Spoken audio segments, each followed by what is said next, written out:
The third is when people are stressed out. There's actually an article about this. By the way, this axis, the metric for this is levels of stress hormones, particularly adrenaline and cortisol in the brain. So if you're way up here, it means you're having what's called an amygdala hijack. The amygdala is the part of the emotional brain which is the radar for threat. Our amygdalas right now are answering the question amygdalas have asked all through evolution.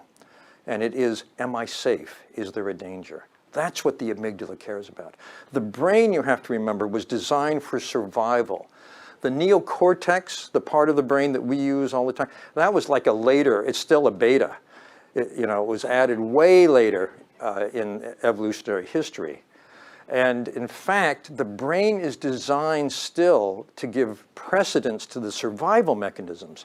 So if the amygdala thinks there's a threat, it can hijack the rest of the brain, particularly the prefrontal area, the part of the brain we take pride in, the part of the brain that manages attention. And the amygdala has a privileged position in the brain. One neuron long connection from the ear, from the eye, from the senses. So it gets an instant picture of what's going on. There's a problem. I don't know if many people in this room are old enough to remember when television had static. You remember the non-digital era? Some people do. Okay. So that's what the amygdala is looking at. It has a staticky picture because most of the signal actually does go up to the top of the brain. But the amygdala has a hair trigger mechanism. It has kind of rather be safe than sorry point of view. So it calls emergencies when actually there's not really an emergency. And just to complicate it, we now live not in the biological reality where there are saber-toothed tiger type threats, but we live in a complex social reality.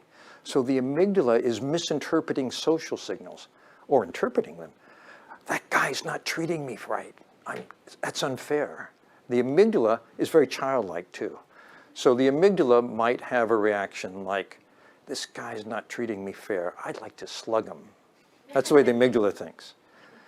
So the good news is that that signal goes from the midbrain up to the prefrontal area. And the prefrontal area brings together information from all parts of the brain. So it might add something like, oh, but this is your boss. So you don't hit him, you smile and change the subject or something. That's called emotional intelligence. See? So people who are in this state, which there was an article in Science about that state called The Neurobiology of Frazzle. People who are frazzled have an attentional hijack going on because one thing the amygdala does is redirect attention to whatever's upsetting us. If you're having a problem in a relationship, you're going to be thinking about that problem at times that you might want to be thinking about something else, or like 2 a.m. when you want to be sleeping. That's the amygdala.